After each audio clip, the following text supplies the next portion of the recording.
You can.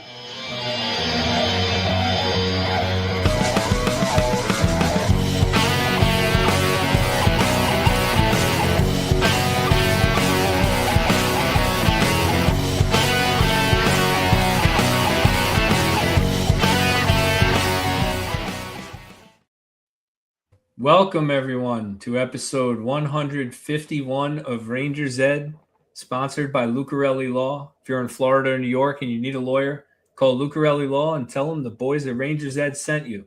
This is your host, Cousin Ed. I'm here with my co-hosts, Coach Ed and Little Ed, and our sponsor for the Jersey Profile, Mark from the Blue Line Blue Shirts. What is going on, fellas? A tough couple of games, but we got to be here. We got to, give the listeners something. So hopefully we got some positive things to say. We'll see how it goes. Coach keeps the Santa hat on. He's in the holiday spirit. What's going on, Coach? What's up, fellas? You looked like you had a nice little trip down in Naples. Everything fresh off a nice trip. I sent a pic of me and Dom. I don't know if you guys have it, but we had a nice little trip. Met up with Dom for a couple of days, and he had a lot to say. He had a lot to say about the. I saw his analysis. It was really spot on. I agreed with most of it. But the best part about that video was your face the entire time it was talking. What did I do? You were just like, you just kept making a face. Like, is he done? Like, did he finish? Like, I was like, come on, Coach. It was so good. But he went on for a while, and he had a lot to say, man. He had a lot to say about the team. We got to bring him on one episode. I think he's got a lot to contribute. A lot of good points. Yeah, we got his analysis queued up for the socials. So Allie threw on some captions. But the only critique I have, Coach, is it's 2 minutes and 40 seconds long. It's a little too long for social media, so we're going to have to chop it in half. Well, that's what I said to him at the end. Did you see what I said? I said it was a little long-winded, but well, it was two questions, so it's like almost perfectly right in the middle when you asked him about Igor. So we should be able to chop it in half, and we'll post. Sorry about that. What's the sweet spot? What's the sweet spot for socials? 45? 4 seconds. What's the attention span of the average American these days? Literally 4 seconds. Like we spend all this time. If it's sticky cast, I can watch it for hours. Literally, we spend all this time on this stuff, and you look at the analytics, and it's like average watch time 6 seconds. It's like whatever. What can you do? Yeah, so I keep the morning mood under a minute. Yeah, so Coach. Next time, say what are your thoughts on the Rangers, and he can just be like, and then just cut it. Like, no, you got 10 seconds starting now. Do it Family Feud, Fast Money style, right? Yeah. How do you describe Igor Shesterkin in 10 seconds or less? 30 seconds going now. Okay, so. So it was a nice trip. How was the concert? Back to this not nasty weather, but snow on the ground, and it is what it is. Went to the Ranger game with good stuff. How was the concert? Concert was very good. We had a great time. Nice. It was tough standing up for 6 hours, literally. But what concert was it for the fans? Yeah, who'd you go and see? Darius Rucker was the headliner. Russell Dickerson was underneath, and then OAR was the big one that was there. Was it just Darius? Was it Hootie and the Blowfish, or was it just Rucker? Country concert, Live Fest. It's called. It's always a headliner of country music. So he was under the country genre. He did play a couple of Hootie songs. It was a good show. Did he play the new song Bottle Rockets? I love that song. Yeah. Yep. Awesome. Good stuff. Little Ed, where are you at now? Where in the world is Little Ed San Diego?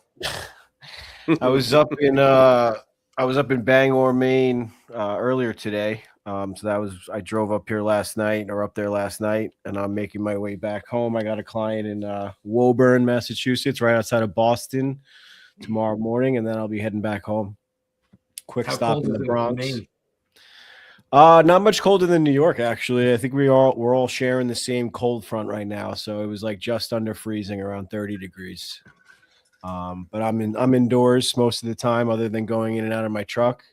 So it is what it is. I don't mind the little chill, but we'll see how long that lasts. when it gets colder. Yeah. And Little fun. Mark's keeping the. Oh, go ahead. Little fun factoid for you at Bangor. Those guys, their volunteer fire department came down during Hurricane Superstorm Sandy and volunteered here in Oceanside and Long Beach. Wow, That's a awesome. fun Yeah. fact. Yeah. You know, when you say Ed though on this show, you got to specify who you're talking to. I want everybody's attention. That's why Yeah. I didn't specify that time. Ah, All right, so shout out to the volleys and volunteers in Bangor. Or that's It was the volunteer fire department from Bangor. Yep. shout out for that. yeah, for sure. Mark's in the holiday spirit right now, even though he went to the Ranger game last night and Monday. So let's talk a little bit about the Garden vibes. I want to hear the vibes both nights. You know, we're going to talk about Kreider and Trouba and their return to the Garden, how they were received by the fans, but also, I mean, another shutout at home against the worst team in the league. So, what was the crowd like at that game? I will say too? for the Ducks game, it was like a church. Unfortunately, it was super quiet. I mean, everyone stood for Chris Kreider. Even everyone stood for Jacob Trouba too. There were two really nice videos.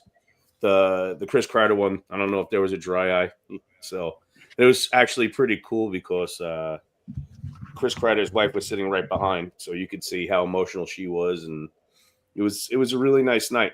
But let me tell you, it was definitely a church in that place. It was quiet. I actually was like, this is the quietest I've seen this place in a really long time. Jeez. And then, yeah, I don't got to tell you about last night. Coach and I went last night. We sat together in the third period, and you had some people screaming, but it's just when they're not putting the pucks in the back of the net, it's getting tough to like. I want to cheer. Everybody wants to cheer, but it's a little tough. You're not going to lie, but we're there. Still got to support them. So, I mean, there were a couple of fans that I heard, including the one sitting behind us, that were saying, what's up with these fans? Like we've been talking about, so that is the vibe that a lot of diehard Ranger fans are like, let's get up and start something. I mean, they weren't getting blown out. It was a 1-0 game and, went a little sour, but 2-0. But it wasn't like they were losing 6-0. Right. It wasn't a blowout either game. Yeah, my biggest thing is, like I've said it in the past about this subject as well. It's like last year, I understand it. Like they literally weren't giving us a reason to cheer. Like it was like watching pond hockey. We said it all on every episode, pretty much. But this year they are performing. They're putting in the effort. They're getting scoring chances. There are reasons to cheer. There are reasons to clap or whatever. I mean, I'll bring it up again. Like Matheson on Chicklets from the Canadians, he said that in Montreal, like they go crazy for like a simple stick check. It's like, like the real hockey fans appreciate the little things. And like, if there's more of that, like, I don't know. I feel like when me and Coach Ed are there, and Mark, you too, I'm sure, like you get up and they can hear us, but if everyone does it at the same time, it's a cheer. You know what I mean? Like, yeah. So I don't know. It's like I feel like just not enough people, or I don't know what's going on. Everyone in the comments and Instagram always says like, "Oh, it's all the people wearing suits, this, that, and the other." I go to the games a lot. It's not a lot of people wearing suits. It's a lot of casual fans. Me and Coach are up on the bridge, up in the blue seat. There's a lot of casual fans, blue collar, white collar, kids, seniors, you name it. So I don't that excuse is, I'm over that excuse. I mean, it used to be that in the 80s and 90s because you used to have the corporate seats down low. I don't feel like it's like that anymore. When you're looking down, you see all people wearing jerseys and stuff. It's, yeah. I think it's different as far as that goes. So I can't disagree with that, but I just I don't know. It's frustrating. Coach, what'd you think last night? We were sitting next to each other. I mean, for a little while there, warm-ups were good. The crowd was filing in. It was chirpy in warm-ups, and then, I think as I think you see there's a distinct difference between the first period to the third period. Obviously, depending on how the team's doing, but everyone tries to get into it. I think everybody's starting to cheer. You're hearing the Podfit sucks chants. You're hearing, and then I think as the game goes on, it's people are leaving. I don't know what they're doing, but it gets a little bit quiet as the game goes on. So, especially a game like last night. It's tough. I mean, I was watching the games, but I had like 1 year on the game and I had some stuff going on, so I wasn't like scrutinizing it as closely as usual. But it was like a snooze fest. I can't imagine being there and just being singularly focused on them. And it's got to look. We talk about it all the time. You got to cheer for the team as long as they're putting the effort in. We've been saying it for episodes now. It feels like weeks at this point, trying to urge listeners who are fans of the team to go to the games to cheer the team on. But that doesn't mean it's easy sometimes. Like I hear you. It's definitely tough when it's a snooze fest like that. I know they had some chances last night. Definitely, they didn't play. I wouldn't say they played bad. From what I saw, but it's the worst team in the league. I don't know. I mean, the casual fan sitting there who looks at the standings and sees it's Vancouver, oh, nice, let's go to that game. And then that's the result. Regardless of how we get there, it's tough. It's tough for them to get up and start cheering, I guess. But I mean, it's also, yes, they are the worst team in the league. But they also just traded their best player, and they had 3 guys coming the other way that really want to prove something. I mean, like those guys played really hard last night. I mean, I saw some highlights. Like I just said, I was driving last night, but I was listening on the radio, and it's not like I said before, it's not like the Rangers weren't getting scoring chances. I listened to Up in the Blue Seats today with Boyle and Molly, and Boyle said it too. He's like, they're getting the chances, they just can't finish. Whatever, blah blah blah. I know we're tired of hearing that, but it's kind of like, what do you do? Like, honestly, what do you do other than what they are doing is calling up Perreault and Othman, which we'll see what happens there. I personally don't think that's the answer. I hope they do really well. I really do. We've been waiting for Othman to perform and put the puck in the net, but I just don't see it happening all of a sudden. Perreault is hopefully a different story. He is doing well in Hartford, and he did do well in the NHL when he was here, so hopefully he learned a few things in that short time. And he could bring a spark to the lineup and put the puck in the net. But other than that, I mean, you look at Panera and like hitting the goalie in the chest. I mean, he had the nice shootout goal. Mika we jump into the Mika meeting next on the ticker, but he gets sat out. You expect him to have a bounce back game flying around the ice. There's nothing from him. Nothing.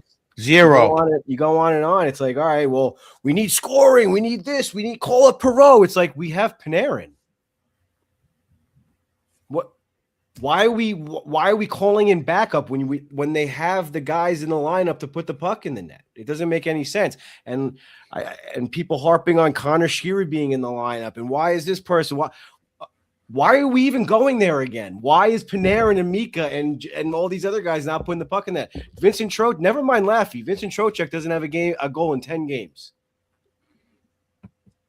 Yeah, not wrong. What are we doing?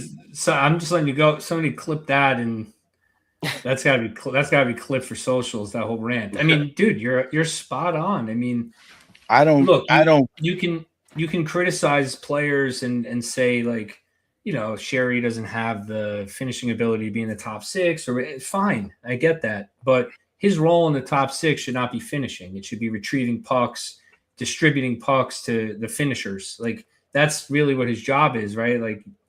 It's not a fantasy team or a sim game where you just load up with like, Panarin and McKinnon and Draisaitl on a line. Like you got to build a hockey team correct way, and he could fit into a top 6 role. We shouldn't be talking about his lack of finishing ability.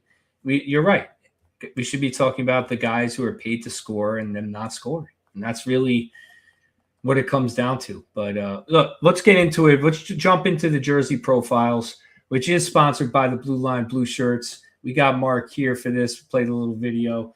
Fedor Tyutin, for those of you that remember him, he was a second-round pick by the Rangers back in 2001. He played a couple of years with the team, was dealt to Columbus in 08-09.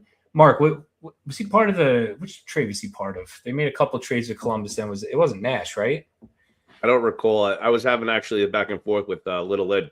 He gave me a little bit more information. He was coming at me a little bit for not knowing too much. I forgot. I forget. He was part of a pretty big trade with Columbus. It wasn't Nash. It was in the early 2000s. It was Nikolai Zherdev was the trade. Zherdev. So I asked Mark if he's got any memorabilia for Feder Tootin. He kind of just scoffed and laughed at me. I was like, "How dare you disrespect Feder Tootin?" well, Valaket loves Feder Tootin. He loves him. Did you? I don't know if you caught those a couple times. Every time he talks about defense and knowing where a guy's supposed to be and stuff like that as a goaltender in the post games, he always mentions Tootin. He's like, "Oh, Tootin was the best. I always knew exactly where he was going to be, and he was good for that. He's reliable. He loved his game." That's hilarious. So, yeah, it is random. They start tracking the stats for shots and blocks. I mean, shot blocks and hits in 07, 08. I don't know if they started tracking it or if it's one of those things where they went back and tracked it with watching game footage. I know they do that sometimes. His stats started in 07, 08 for shots and blocks, and he had like 112 blocks and like 200 and something hits that season. So yeah, so if they didn't track it before then, and the couple of years before that he played, then it's probably that's when they started tracking it and keeping the stat in the NHL books. Yeah, and shout out to Mike. Shout out to Mike, fan of New York Rangers, for providing us with a hockey card for Feder Tootin. The video you guys just saw. If you're not watching on YouTube, check it out. And yeah, 07, 08, 112 blocks, 218 hits. Yeah, not a bad career. 872 career games. I mean, that means he was a pretty good player to play that long in the league. I mean, I think he was a part of that resurgence of Columbus when they got Johnny Gaudreau and the team started playing good. He was a pretty good defenseman on that team for a few years. I don't know if he overlaps with Gaudreau. He was before Gaudreau. Yeah. Well, I'm saying he was part of that resurgence up to that point. He was on that team when they gave Brandon Dubinsky also. That was part of the resurgence of Columbus. Well, not whatever, the coming about of Columbus. Yeah, that was before, well before that. Dubinsky was part of the Nash trade to the Rangers, but yeah, Tootin was traded for Zherdev, and that was, I think, Columbus had only been around 7 or 8 years at that point, so they were still developing and building the organization. Coach, you are correct about that. I'm gonna have to try to find some memorabilia now. I don't want to talk to you about memorabilia after that story you told me last night. Mark, just get that helmet. Get that helmet in the picture. Just find that helmet. About the jersey you did not buy. Look at that helmet. Yeah. Let me tell you guys this story. We're on the train. Let me do my fun fact, and then we can talk about Mark's jersey profile. We'll take Feder Tootin. But I thought this was an interesting path to the NHL. So Feder Tootin started in the KHL. He was drafted by the Rangers. He played 1 season in the OHL. Then he went back to the KHL. Then he came back and played 25 games with the Rangers. Then the NHL went into the lockout where he went down and played. There he went and played 13 games for Hartford. Then he went back to the KHL, and then the Rangers liked him so much they brought him back, and he finished or stayed in the NHL with the Rangers and then the Blue Jackets. Wow, is that crazy? That's a lot of traveling. I didn't know. Well, I hope I didn't get this wrong, but I didn't know that you could play in the OHL after playing in the KHL. I thought that's considered being a professional, but I guess it doesn't matter. Maybe I think at the time. No, that's just an NCAA rule because you can go back to juniors after playing in the Wolfpack, right? Well, I don't know because I'm looking at his hockey DB, and it has him in 2012, 2013 playing in the KHL for 17 games. But in 2000, 2001, 2002, 2003, in those years, it has, Scott St. Petersburg, but it just says League Russia. So I think that was like I think that was Russia. I think it was pre-KHL and maybe not considered professional at the time. Whereabouts unknown. Yeah. He played in Siberia for a couple of years on a frozen What pond. do you know about Feder Tootin's where? About. Anyway, so Feder Tootin, a good Ranger. All right, let's hear the Mark story and then let Mark go. I love Mark to death. And we all know he's the jersey profile guy. Can we say Mark's last name, Mark? Are we allowed to say your last name? Yeah, absolutely. Okay. His name is Mark Babbage. Like Dave Babbage? Let me get to the story. So we were on the train or we were walking. I don't remember. He goes. No, we were on the line. We were on the line for the steak sandwich. Okay. So he goes, I don't buy other team jerseys. I just buy Ranger jerseys. He goes, but I had the chance to buy Dave Babbitt's jersey, Vancouver jersey, and I didn't buy it. I just looked at him. I'm like, are you kidding me? How did you not buy that jersey? Well, he Game spells it worn? different. The name is spelled different. I get it. Yeah. But still, as soon as I met him or Eddie, I asked Eddie at one point, what's Mark's last name? And he said Babbage. That's the first thing that came into my head was Dave Babbage.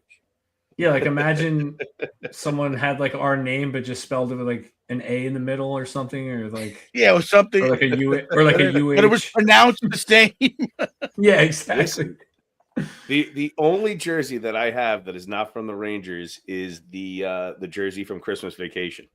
I have the Moose jersey. I Right, have you the Moose said jersey. that, yeah. That's ridiculous. I have the Blackhawks Christmas jersey from The Griswold. Christmas. Yeah, the Griswold jersey. But I was just dying. We had a lot of laughs on the train ride going to. It was a good time.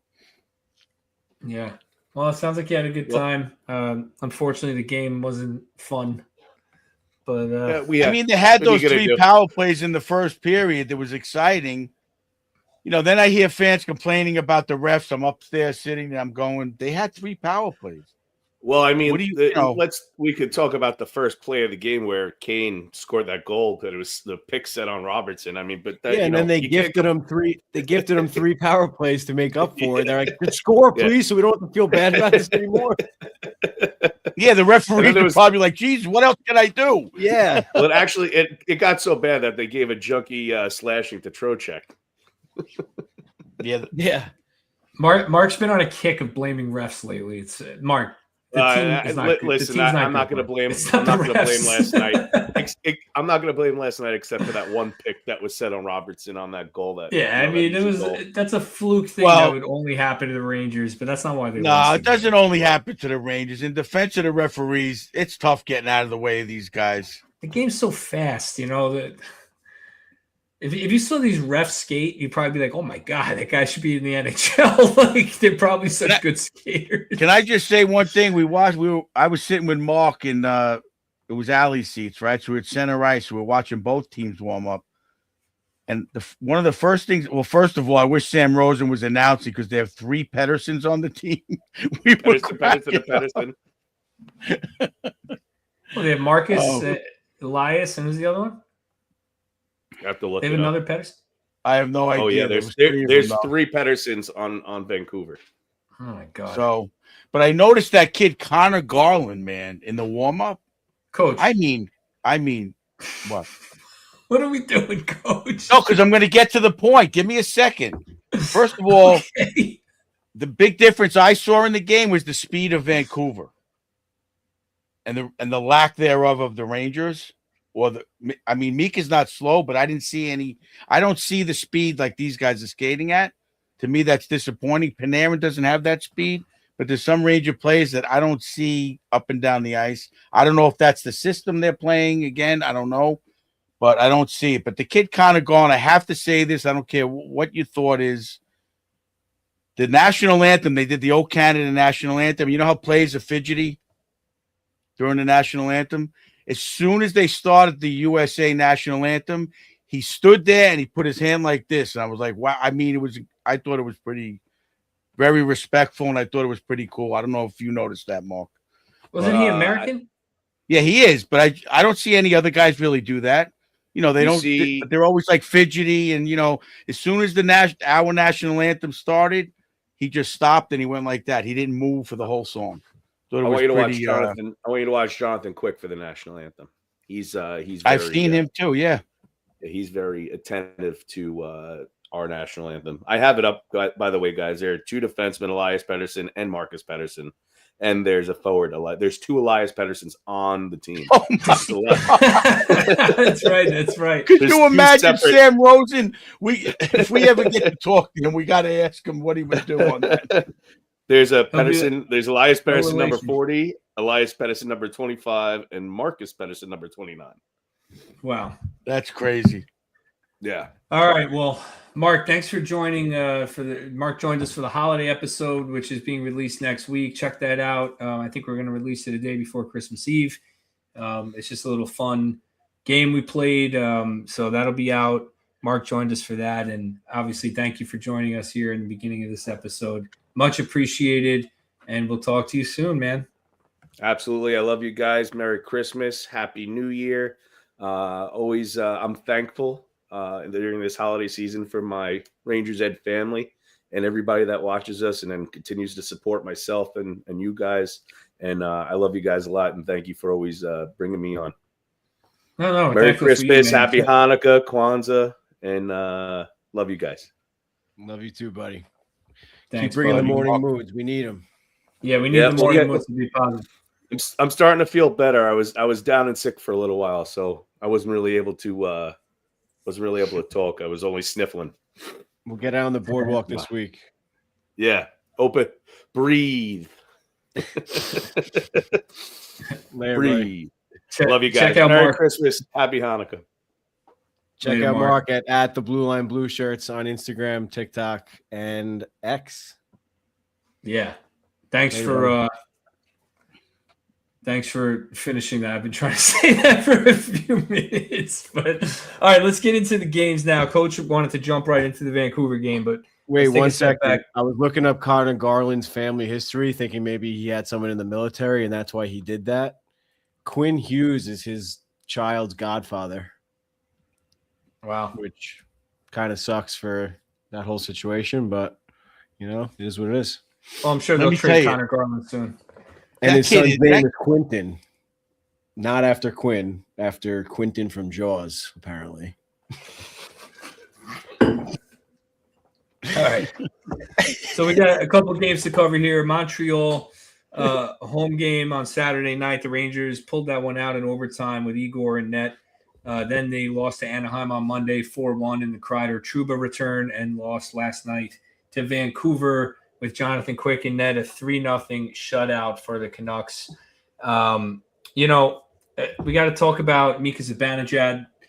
He misses the Kreider return, which I'm sure he wasn't happy about. It's a little interesting that the morning of, or I guess the day of the Kreider return game, Mika misses a meeting or the day before and is scratched from the lineup the day of the game. Something is going on there. I mean, Little Ed, you texted in the chat, was Mika out gallivanting with Kreider the night before? I know you were just being funny, but that was my thought too. Like, something happened. They clearly got together. I mean, they're best friends. I doubt they didn't get together. It's not that they can't see each other or anything, but they definitely got together. And then all of a sudden, Mika says post game, well, there was a car accident. I was stuck in traffic. He misses the game. I mean, he's been the team's best forward for weeks at this point. First of all, just what are your thoughts on that whole situation, Little Ed? Mika, missing the meeting, Sullivan's decision to scratch him. Do you think they're telling the truth? Just give me your thoughts generally on the whole situation. I mean, it's hard not to think something like you just said, or like I joked about. But I don't know. Like I said, I watched Up in the Blue Seats with Molly Walker, and apparently she claims to know these guys pretty well and got a good read on Mika and didn't think he was lying, but who knows? Maybe she's just telling a story as well. But whatever. I mean, no matter what happened, it's inexcusable. I mean, even if it was the accident, I mean, I've been driving in and out of Manhattan for the last 15 years. Coach Ed has been doing it for the last 50 years. If you need to go to your game and if you commute there every single day and you know that it's snowing and, you have to leave a little bit earlier. I mean, we tell our kids, Coach Ed jokes about it all the time. Like, we have to tell our kids the same thing that these coaches have to tell the NHL players. It's crazy. It's like they have to be reminded to leave a little bit earlier, to not get stuck in traffic driving into Manhattan on game day, And I also think it's crazy that he lives an hour away from the rink. Lundqvist did as well, I think, or I forget what his situation was, but he had an apartment in New York just to take naps for game day, so he didn't have to have that commute. I can't imagine driving an hour and having to suit up and get ready for the game. But I mean, everyone's different, but that must be hard. But either way, I think it's crazy. And I mean, everyone who listens to this show knows I harp on leadership. It's a terrible example. And I think it just doesn't make any sense for him to even let that happen. and all the stories are around is he feels horrible about it and yada, yada, yada. It's just like, yeah, I'm sure you feel horrible. Then come out against Vancouver and put a puck in the net. If you feel that horrible, like I had such high hopes or like high praise for Mika this season. And I feel like he put me right back to square one with something like this. And it really sucks.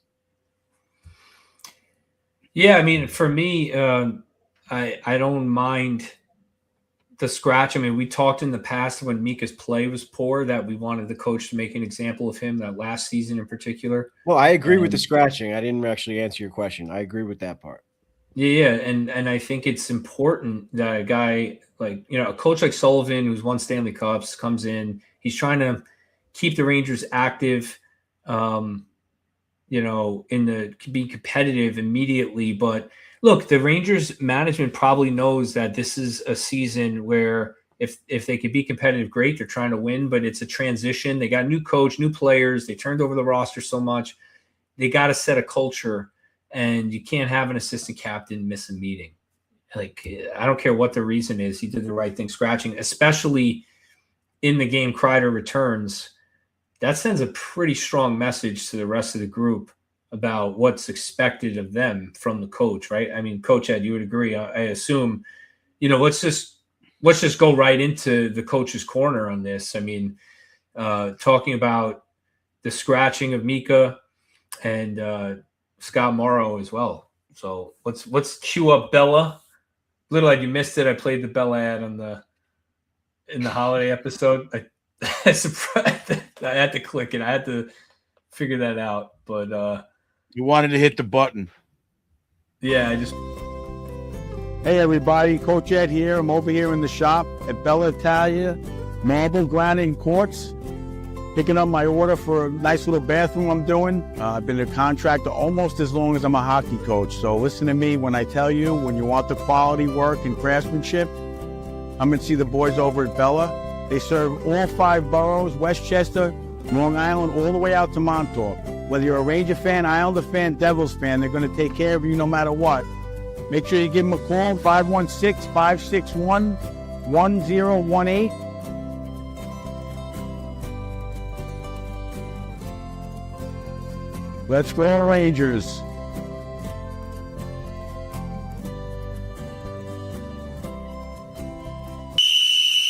All right, boys, bring it in. All right, guys, All right, get over to Bella and buy your wives a new kitchen countertop for the holiday season or New Year's or whatever. Get ready for the new year. So anyway, first of all, I think, where was the meeting? I need to know the whole perspective. I thought the meeting was up in Perch where their practice facility is. So Sullivan didn't specify that. He said he's not going to get into the specifics on what happened, that he missed the meeting and this was the decision. They communicated with the player and made the decision. He like, from what I saw in the press conference, he didn't get into that. I don't know if they reported it. All right, well, whatever the case is, my father used to always say to me when I was always running last minute, you don't allow for a flat tire. So you have to allow for, if you live in the metropolitan New York City area, traffic is never, other than during COVID, traffic is never light.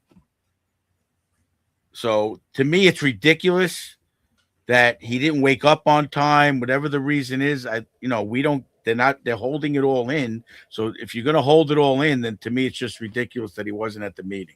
Well, Little Ed has spent like a decade driving through the city. So you tell me, Little Ed, have you been late to a lot of meetings in the city? I just said it, man. I mean, Coach Ed, you got to plan for the worst. It's just, unless you leave at 3 a.m, there's always traffic going into Brooklyn, Queens, any of the boroughs. Well, we have it here.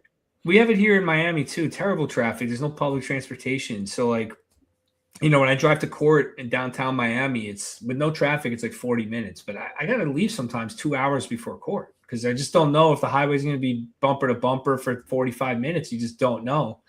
And there's no excuse to be late for court, right? So it's the same idea. Like, that's his job. He's an assistant captain. He's expected to be early for meetings, and it can't happen, right? I mean, I used to always tell Eddie when he first got out of college, He'd be like, "Oh, the traffic is crazy going to Farmingdale." Blah, blah. I said, "Well, get up a little earlier, go there, get a cup of coffee, read the newspaper or whatever at the time, and then when work starts, you're there. Read the Decompress newspaper. a little bit." If I was Mika, when I used to play as a kid, I'd be down in the boiler room where my mother had the workbench. I'd be shaving the sticks.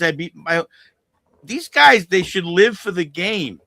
Well, that's where like the family situation comes into play a little bit too. Where I mean, they even said it in the Winter Classic. It's like his wife said it. It's like Mika hates going away on road trips. Like we're counting down the days for him to come home. Blah.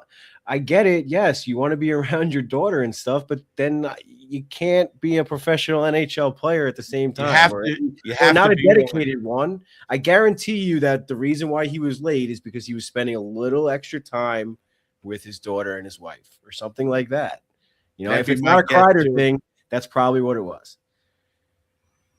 Yeah, I can understand that. No, it's a pretty amazing thing, to have a child, and it's tough. But yeah, I mean, the NHL is a demanding job. That's a job where you're expected to put everything. You're paid handsomely to do it, right? That's the key. Like, it's not like he's paid like $5,000 a month or something or whatever, and he's expected to not spend time with his daughter. His family has a pretty extravagant lifestyle. He's paid well because he's really good at hockey, and he chooses to make that his profession. That comes with, it. And unfortunately, there's going to be things that you miss, and it's got to be hard for him for sure, and for all NHL players with a family. It's got to be so hard. I mean, we say it all the time. I mean, that's part of the reason why Lindsay and I don't choose to have children. It's like we just don't have time. It's just like, it's like a whole nother thing you have to add to your thing. It's like a dog, a cat, everything is another responsibility. Like there's no chance like any of us would be able to be in the NHL and also do things that we want to do on the side and things like that. Like, well, it is a responsibility, but I'm sure he doesn't look at it like that, like, oh, it's a responsibility. He looks at it like, I love my daughter. So in his mind, I get it, but I don't. What I don't get is when you're going on a road trip, for example, with the team, like that's such an important team bonding. You're trying to win the Stanley Cup too, right? Like, I'm hoping. Is he just collecting a paycheck and living an extravagant life and not caring about that? If that's the case, then that's a problem. But he's got to find the balance. He's just got to be able to find it. Unfortunately, he's not going to be able to be the ever-present dad that somebody who's not in the NHL would be. Just can't. It's just unfortunate for him. But he'll get plenty of time when he retires to spend with his family that other people won't get. Right? He's welcome to retire early. I mean, that voids the no move clause, right? So, well, what is he, 32? So he's going to play another 7-8 years, and then but look, he can spend all the time in the world with his family at that point, right? I look at it from 2 points of view, right? First of all, I look at pro golfers. The higher echelon pro golfers, let's say Mika is a higher level of pay, right? He's in the $8 million area. He's well above the minimum. The guys who are in the pro golfing tour, they bring their family with them. So if there's a road trip, he can afford to put his wife and kids on the plane. They're not in school yet, and come on a road trip. If you really want to do that, defeats it a little bit, Coach, right? Because isn't the point of those road trips? I'm saying if that's the excuse, the point of it is a lot. But if your point is that that's the type of person, having a child is a life-changing experience, I'm not taking that away. So if that's the life-changing you have, like, oh my God, I'm a pro hockey player, how am I going to take the kids with you on certain trips? Not every road trip. Not on the Canadian West trip or the California trip, Columbus, you can do it. You can afford it. It's not the guy Trocheck has a pretty big family, right? He's got a couple of kids and a wife who is very well. That was going to be my next point. We never hear this kind of stuff from him. It's never a thing. Kopitar, Andrei Kopitar said in an interview I heard, they said, "Why are you going to retire?" He goes, "Because I feel I owe it to my wife and my kids. They're teenagers now. I need to be there. I did my 20 years. They lived through a lot. Now I need to dedicate my life to them." They sacrificed a lot for him. Now he's going to sacrifice a lot for them. So that's the commitment level he was at, to be at that level with the Kings. And cups. That's a decision that's not an easy one, but he made it, and now he's going to spend the rest of his life made all the money. Now he can afford to do it and dedicate the rest of his life to it. Hank did it. He didn't win cups, but he did it too. Remember, he at his speech in the Yeah, Hall of Fame, 100%. he said to his wife 3 or 4 times during that speech, Yeah. "Thank you for putting up with me. Thank you for letting me focus on this. Thank you, thank you for allowing."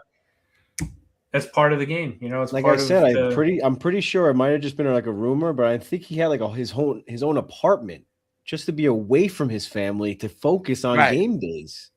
That was hopefully that's not what he told us. Hopefully that's the real reason.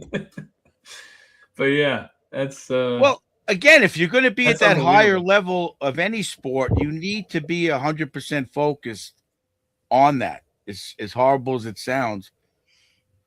I mean, or it's pretty much 95%, right? It has to be like has to be. I mean, unfortunately, if the wife of his wife and kids are a big part of his life, he doesn't ignore them or anything. Though they did a whole documentary. You see how much time he spends with them.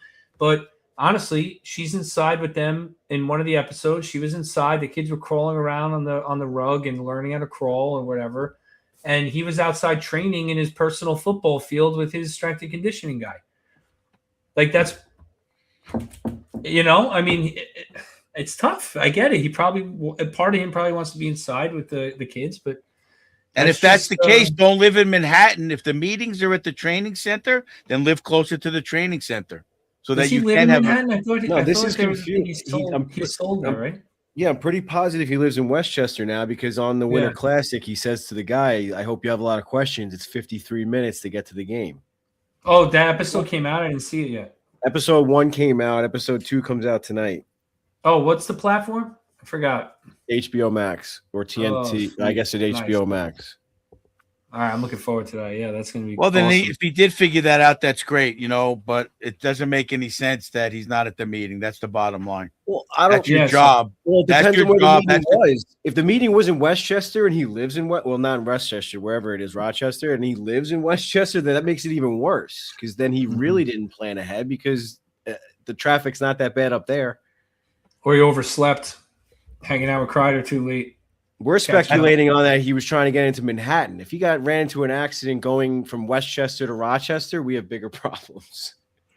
Who knows what actually happened? Maybe it was something that the team just doesn't want to make public. So maybe they discussed like, hey, just say you got stuck in traffic and that's the reason. Let's quell the media. And maybe it was something bigger, something different. We'll never know. Sullivan was very, very clear that this is not something he's going to elaborate on. Which I respect. I think that's the right move too as the coach. You don't need to blow up the player in the media like that. He made his point.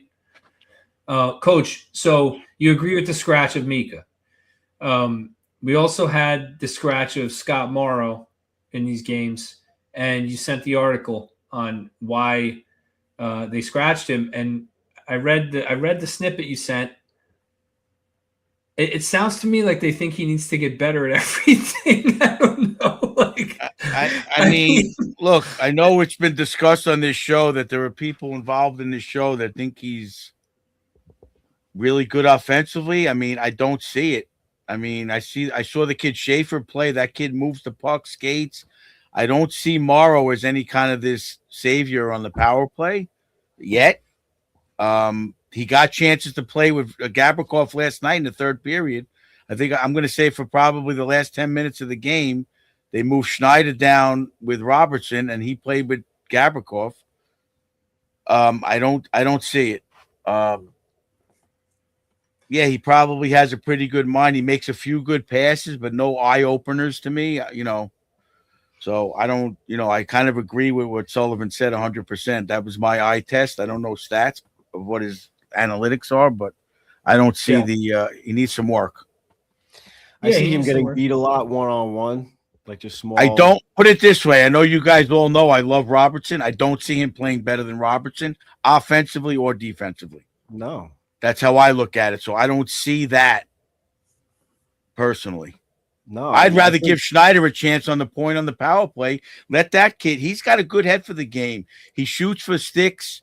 He shoots it just wide. He does all the things that I love as a smart level-headed defenseman. I'd like to see him have a chance for some more offense, more than one game. But and like I said, I don't see him ahead of Robertson as far as I watch him in the warm-up, his footwork, his wherewithal of the game, and I just think that kid's a good player. And I don't see Morrow ahead of him. So I understand people want to give guys a chance, but I don't see it. Yeah, I mean, for me, Morrow is a project.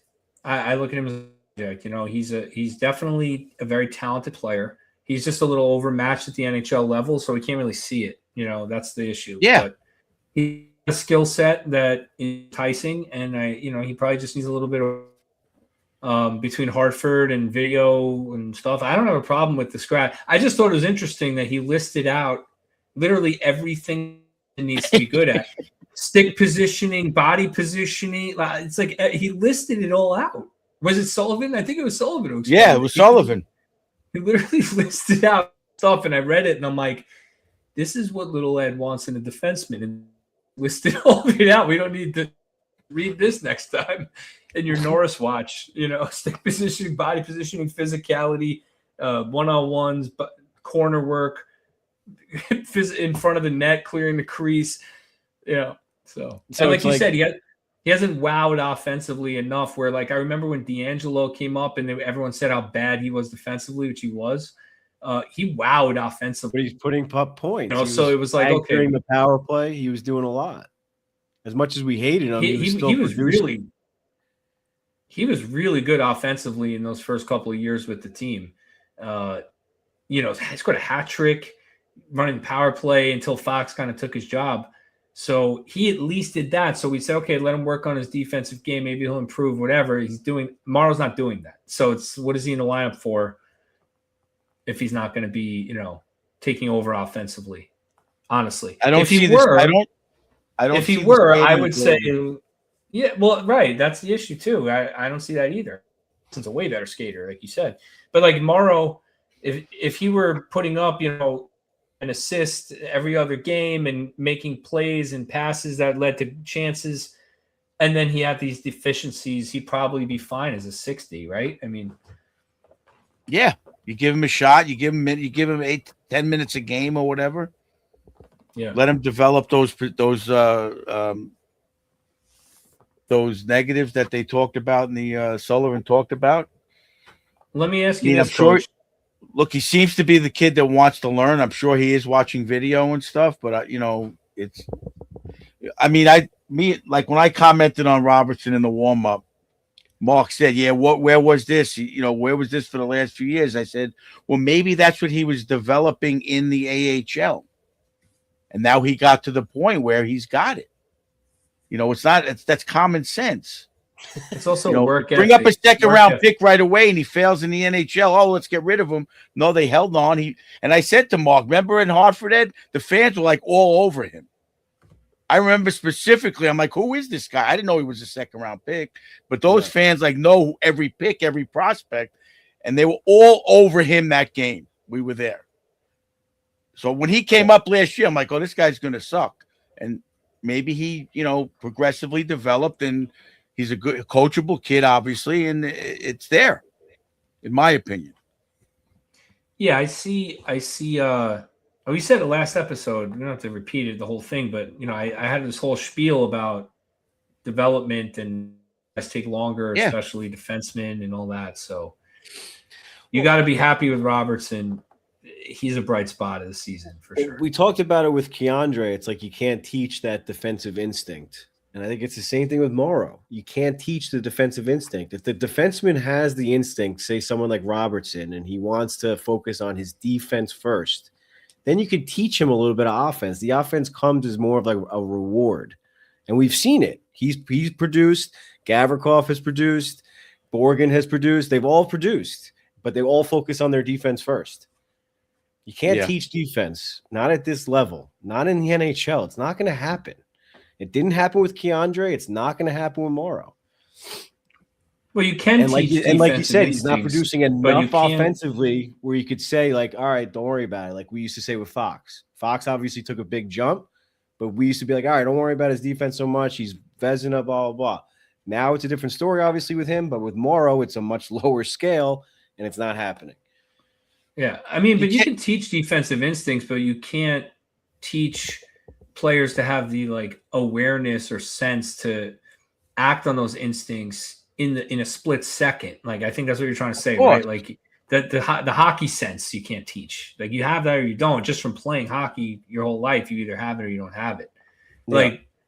Like I always picture, I didn't see a lot of your playing days, little Ed. But I always picture little Ed as like, the guy who defenseman who would like in the corner as time runs out on the clock instead of like trying to make a play, right? Like hockey sense. Like there's no reason for me to do anything. There's 4 seconds on the clock. Let me trap it in the corner, put it between my skates and let them dig, the buzzer sounds.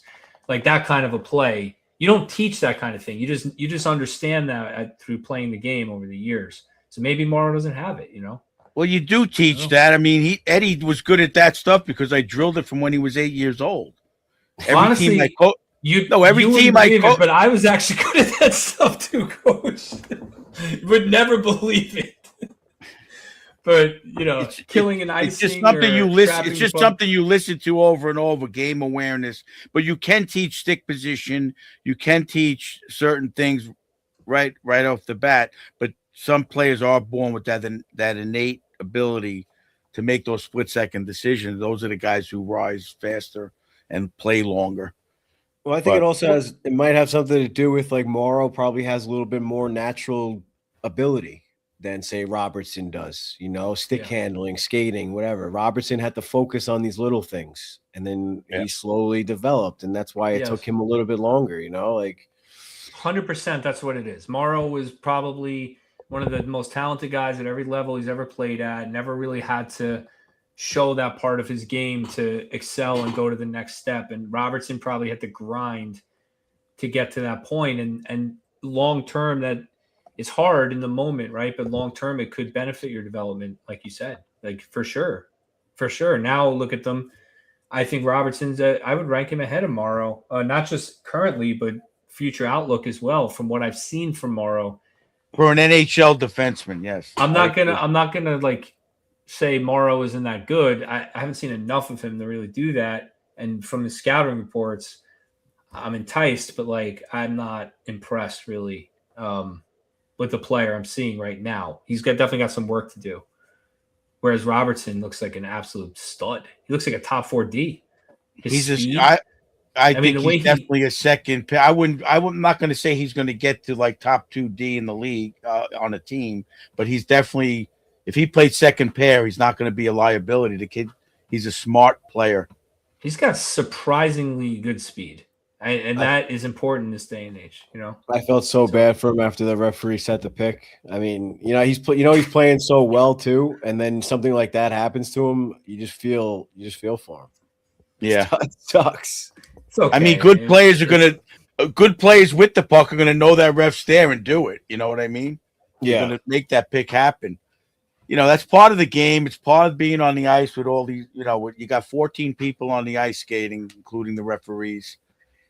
It's a tough situation, and a good player is gonna read that, and that might be one thing where he could have read it and cut it off a little bit, but it is what it is. It happens. So, Coach, let me ask you one thing. It wasn't because he made a mistake.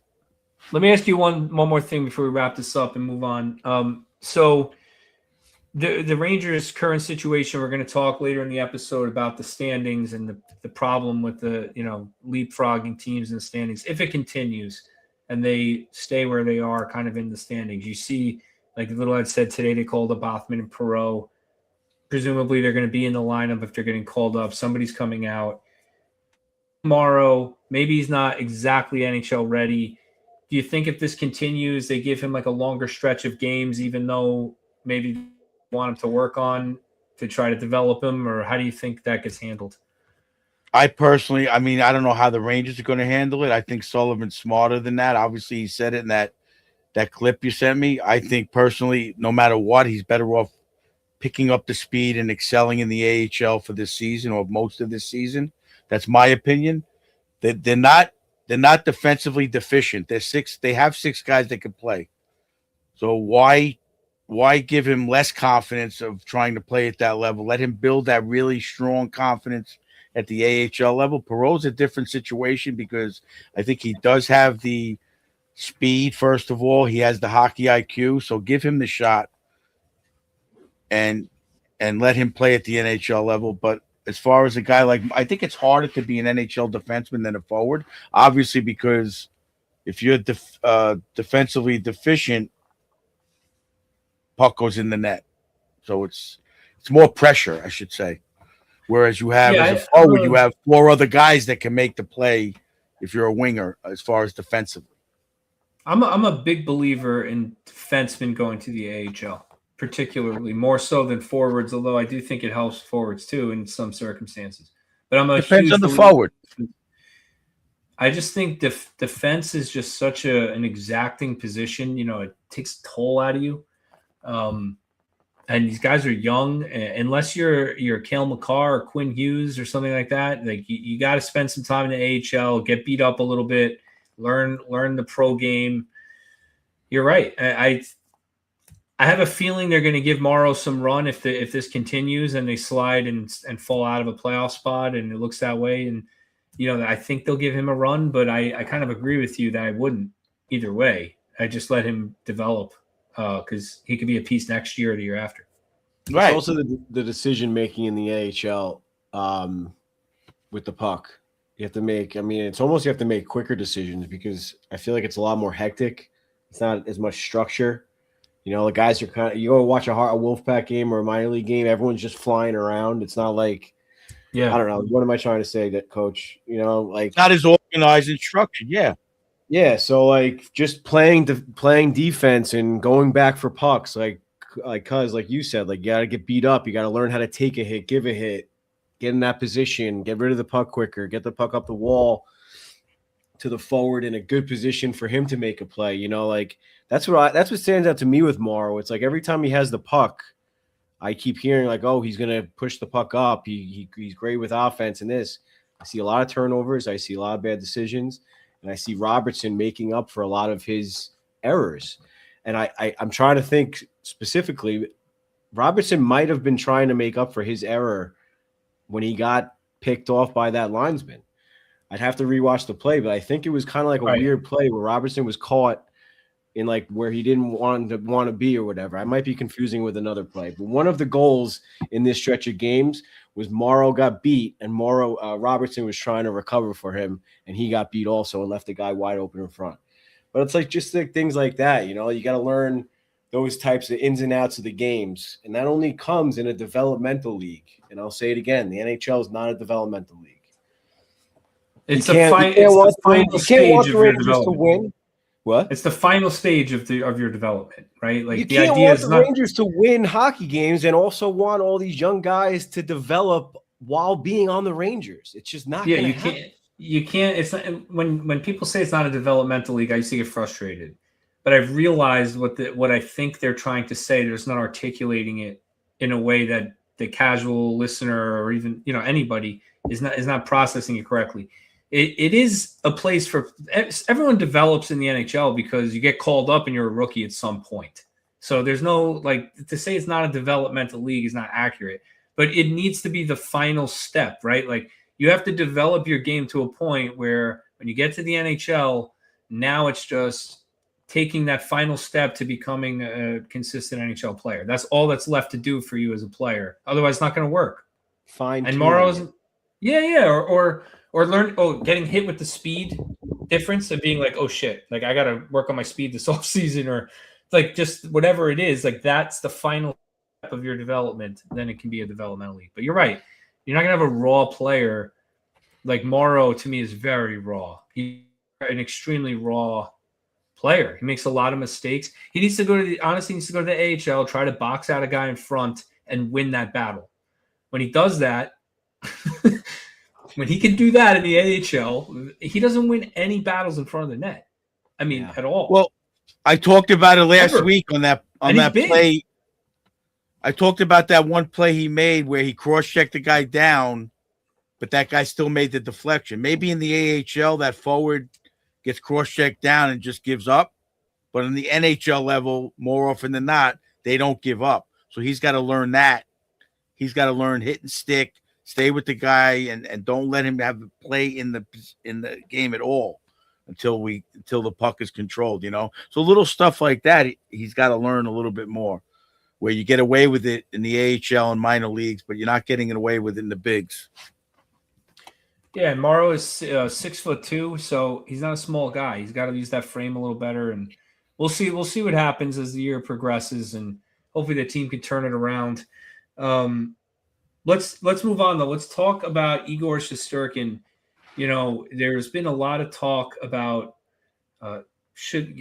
when people like us who have a platform talk about Igor Shesterkin, there's a lot of pushback from people that don't want to hear it, right? Because, Igor's not the problem. Kind of like we were saying earlier, where we shouldn't, say anything about Sherry or any of these guys.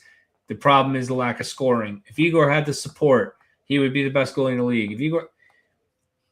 The numbers for Igor Shesterkin, his analytics are down significantly from his Vezina Trophy winning season, and this comes from his biggest supporter, Steve Valiquette. So this is not from some random website that cousin Ed pulled on a Wednesday afternoon. It comes from someone who loves Igor Shesterkin. Valiquette talks so highly of him all the time, right? So, Coach, his high danger save percentage is down 6 points from his Vezina year, which results in a 30% increase in goals against on high danger chances. That's a big difference, right? I mean, you look at the Ducks game. Yeah, this is the Ducks game where Shesterkin played. Valiquette's company, Clearsight Analytics, their numbers showed the Rangers had 4.57 expected goals in that game. They had 11% of their chances were high danger chances, 0 goals, right? So goaltender for Anaheim, I think it was Dostal, 0 goals against on high danger chances. Meanwhile, Anaheim had an expected goals of 2.68 and scored 3 plus the empty netter. So they had 3 goals on Igor with an expected goals of 2.68.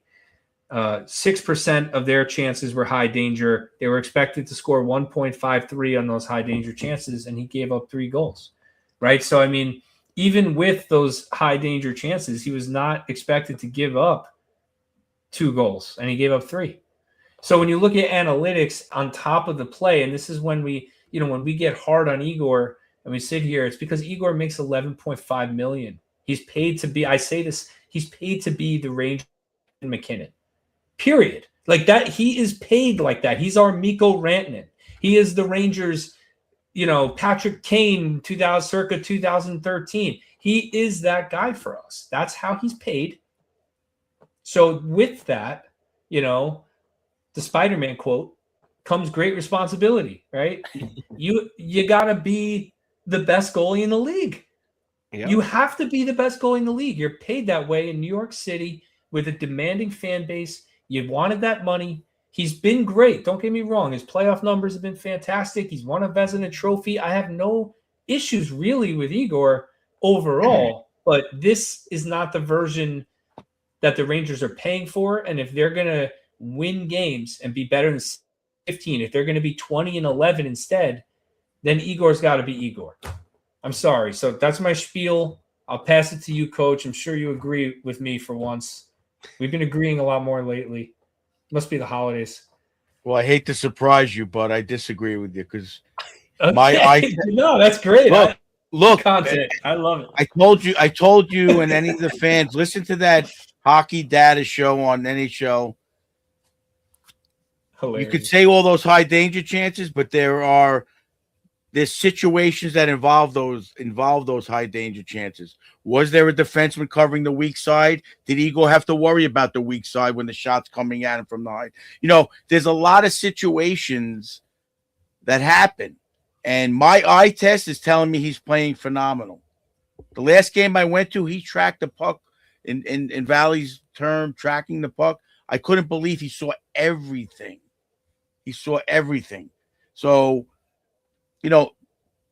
you have to analyze every high danger chance if that's the stat you're going to throw out. And maybe the year that he won the Vezina, he was just in sync with those 6 defensemen that year.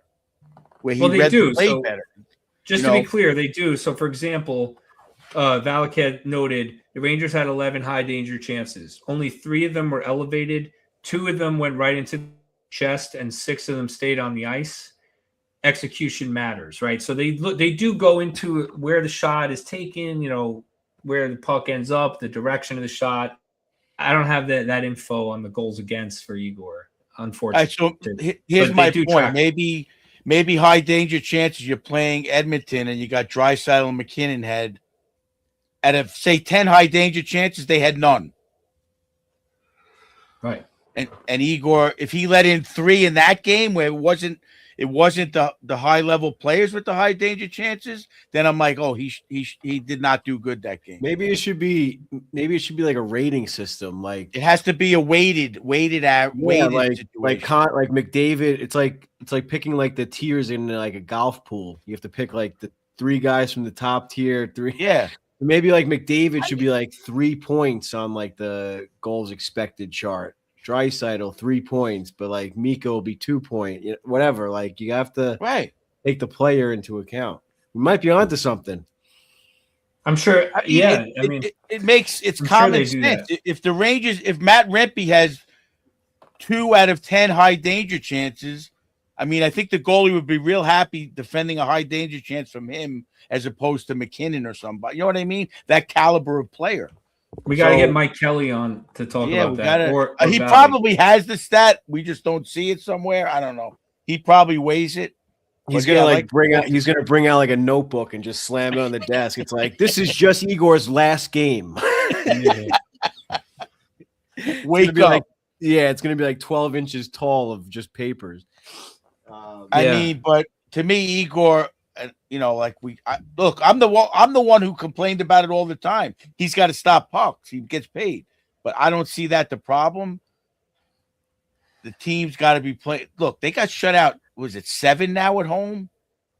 It's crazy. 7 times this year. Argument. It's ridiculous. Argument. You can't expect a goalie to shut the other team out every time. He's not. I mean, he had the one bad game, I think, where he let up 5. I don't remember the game, but coach, hold on. Other than that, he's letting up 2. He's letting up 2 goals a game.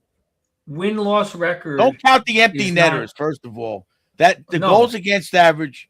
Does that count an empty netter? I always ask this. It doesn't. No. Win-loss record. But it does count the goal that they score with 2 seconds left with Igor in the net that he was pissed off about. Yeah. Win-loss record is not important for goalies for the reasons you're stating. Like the team can get goalie plays and stands on his head like it's a loss. But I don't care about that. What I care about is he needs to make big saves in big moments, saves that he shouldn't make. That's it. Like he's got to make those saves. But I've seen that. I don't know. I'm not seeing it the same way as you. I think earlier in the year he was incredible when the team couldn't score at home, and I think he got some bad luck in that regard. I was very happy with his play earlier in the year, but if you tell me right now, are you more confident in when Shesterkin starts or Quick? You're going to tell me that the answer is Shesterkin?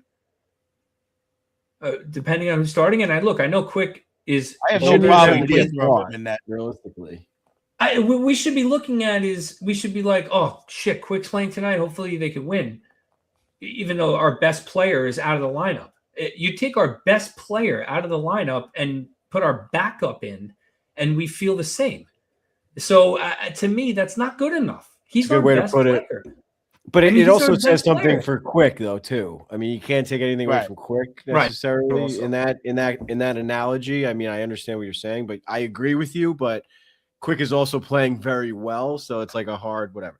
You're not putting a backup goal. You're not putting Dylan Garand in the net. That's a different story. I still say trade Shesterkin for McDavid straight up and then put Dylan Garand in net, but that's a different conversation. But what I was going to ask you, Coach, is a serious question. Do you think Demko outplayed Shesterkin last night? Demko was on. He was definitely on. I turned to Mark and said, wow, this guy is a difference. But I don't know if he outplayed him. I think Shesterkin made a lot of good saves last night. I don't know. Maybe it's different watching it on TV and seeing replays, I guess, from that aspect. But live, I mean, the Rangers had 3 power plays. They did get opportunities on those power plays, and Demko stood on it. There were times in that game where I said to Mark, how did Demko see that puck? And he gloved like 3. He gloved like 3 shots.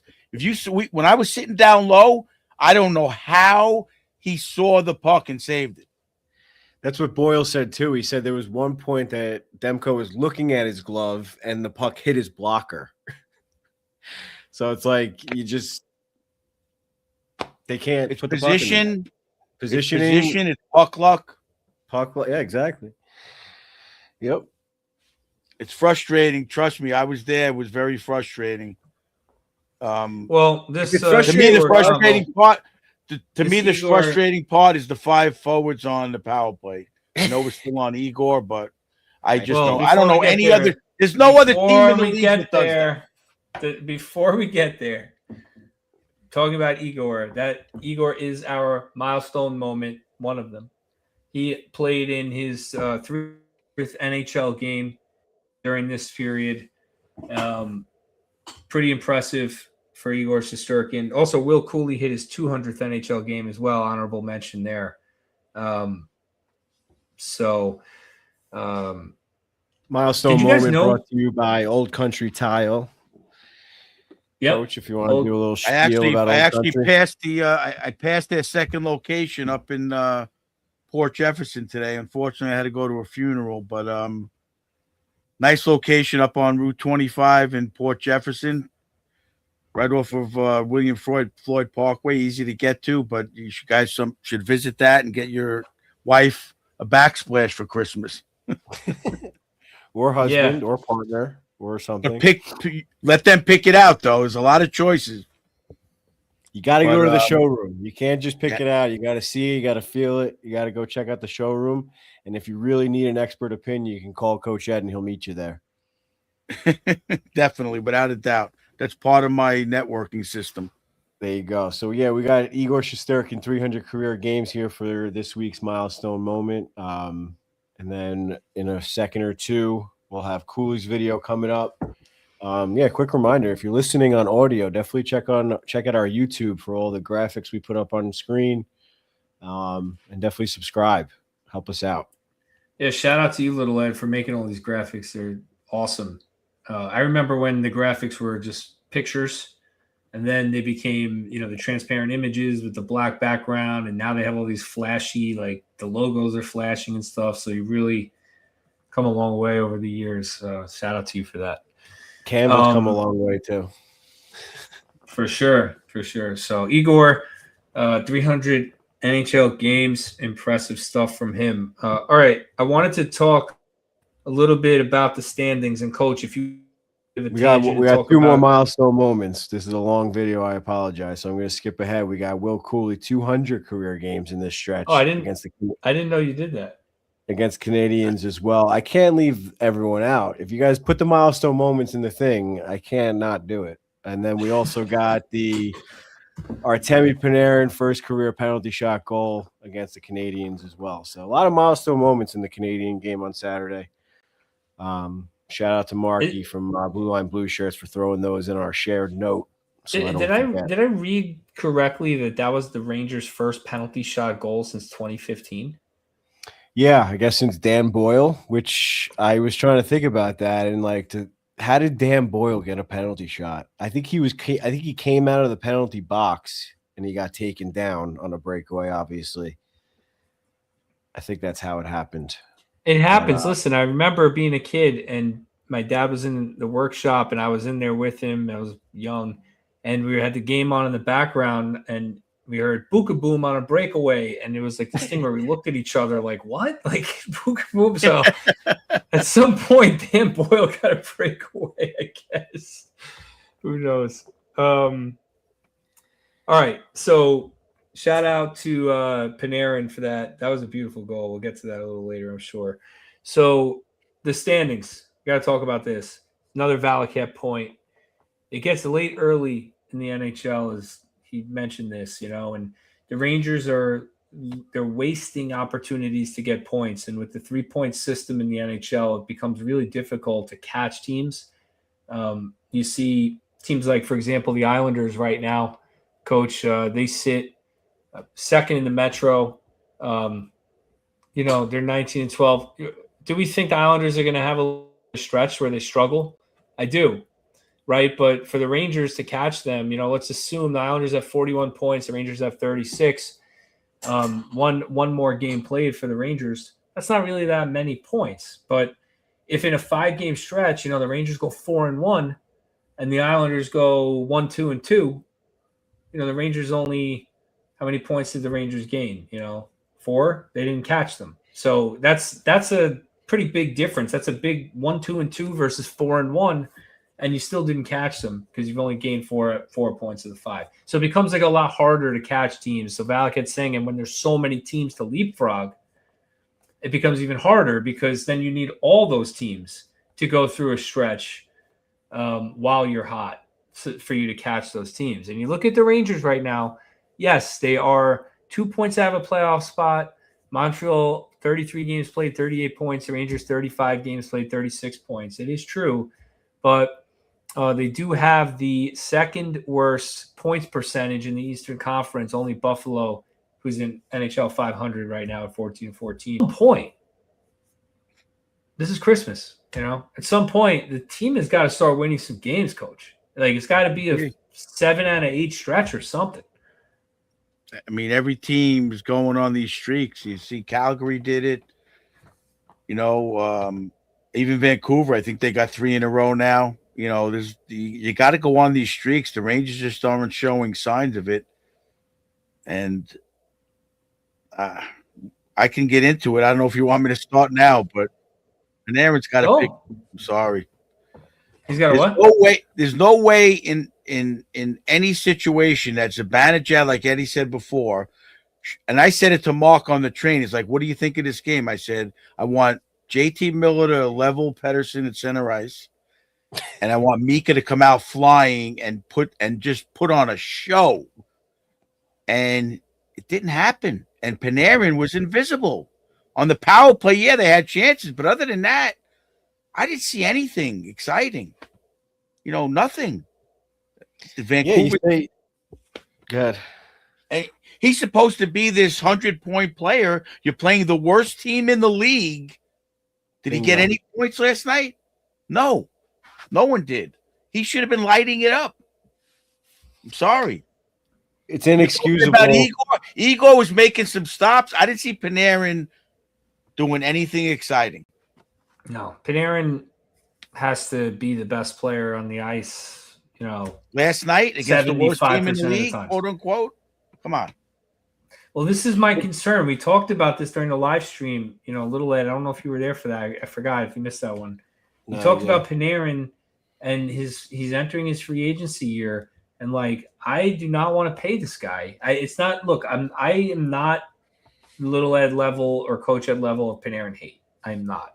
I think he's a super talented player. He's exciting. He's been a good Ranger. I really don't have a lot of issues with Panarin in that regard. My concern is looking forward. You got a guy who has not performed in the playoffs. He's struggling, to maintain his pace from earlier in his career. I know he's at a point a game, but that's not even good enough for him, and we're talking about a guy who farts out a 3-point night with secondary assists on a regular basis. Is it because other people aren't finishing too, though? Is that part of it? I mean, the whole team isn't finishing. So, Panarin's not getting the same level of points, but, nobody is. All right, but if you're a superstar, you should be the one finishing and other guys shouldn't be. Right.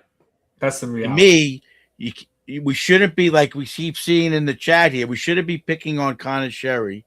We should be picking on Panarin. That's the guy we should be picking on. We've been saying it for weeks now. He's playing the game, Miller, and like Ali said, Lob is playing the game he plays. He might not ever turn into a 25-goal scorer, but he's a hard third-line center. He's a good third-line center right now. He's playing to that level. Panarin's not playing to the $11 million level or whatever his salary is. Wherever he wants. Right. He's not playing to that. He's not playing that. He's not farting out the points. He had a couple of games where he did, yes, but he's not playing to that level. I'm sorry. That's what bothers me is the inconsistency. Where we've said it a million times about Kreider. I mean, now Mika, everyone really. It's like you watch these other teams. It's like McKinnon, he brings it every single night. Like, I know those guys are on a different level, but Panarin wants to be paid on that level. And you watch a player like Kirill Kaprizov, and he changes games. And you even watch Panarin. He goes through phases where the puck is on his stick, and no one can get the puck from him. Yep. Why can't he do that all the time? It drives me nuts. Well, you look at the list of the highest paid players in the NHL by cap hit, right? So not by salary. Draisaitl, this doesn't include the Kaprizov extension. Draisaitl, $14 million, number one, right? Austin Matthews, number two. Nathan McKinnon, number three. Connor McDavid, number four. Mitch Marner, 5. Mikko Rantanen, 6. 7 is Artemi Panarin, right? Then Elias Pettersson, Erik Karlsson, William Nylander, Igor Shesterkin. So you got 2 of the top 11 guys in the NHL with the highest salaries per cap hit on the team. And we're talking about them both underperforming. Whether you disagree with Igor or agree with Panarin or vice versa or whatever, we're talking about that. I mean, that's why the team is where they are, right? You're paying 20, what is it? 11, Coach, do the math, 11.5 plus 11.6. 23 million. Boy, one. And everyone's excuse for Panarin was like, oh, well, he gets us to the playoffs. What's he doing now? What are we talking about now? Yeah. Panarin makes more than David Pastrnak. He makes more than Barkov, Jack Eichel. That's Kucherov, crazy. I know Eichel's about to re-sign or whatever. Oh no, he just did sign. Eichel did re-sign. Right. I didn't see what Eichel got, but I don't remember. I think it was team friendly though, pretty team friendly. Well, whatever. This season he's $10 million is his salary. So my point is, it's like this is why we harp on these guys. The Rangers have 2 of the highest 11 salaries per cap hit in the NHL. Artemi Panarin and Igor Shesterkin. Those guys need to be elite players if this team is going to go anywhere. They need 100%. To be best of the best. They need to be in line with the guys they're paid commensurate with. That's it. I mean, if they're not, then the team's going to suck because they don't have the money to spend on a Mikko Rantanen or any of these guys because they're paying those guys. That's it. I mean, it boils down to simply that, right? Well, I look at it like this with Panarin. You take a guy like McKinnon, you take McDavid, you take Draisaitl. We played those teams, right? I thought they defensively played great. But then all of a sudden, McKinnon finds a way to get a goal. We're concentrating our defensive game on shutting down McKinnon and Makar. We played them tied, but they're getting goals. You play against McDavid, you could shut him down for 58 minutes. He'll get 2 goals in 2 minutes. They figure out a way. I kind of think that maybe teams are learning how to defend Panarin. They know he doesn't have the speed like those guys, and that's maybe where they take it to that next level, and they're hard to stop for 60 minutes. Where Panarin, if you shut him down on the wall, he's not skating around you. He's more of a finesse guy like Adam Fox, where he's not beating you with his speed. He had like a semi breakaway one game we were out. And he was just like, oh, I'm not going to beat this guy. He turned and he looked for a pass cross, which is fine, but he's not a game breaker. Well, and he's getting paid to be a game breaker. Well, he is a game breaker. He has been in his career. Talking about speed-wise. Speed-wise, yeah. Speed-wise. His skating isn't his forte, I agree. I mean, but passing, vision, awareness, The problem with Panarin is he doesn't adjust his game. He just doesn't. Like, you look at a guy like Chris Kreider, not on the level of Panarin. Kreider lost a step. It was very evident. There were concerns how he was going to decline. He just changed his game. He just changed it completely and modeled it after, a different kind of a player. So Panarin might have to do that at some point in his career to continue to excel because teams are just clogging the middle, and that's a big problem.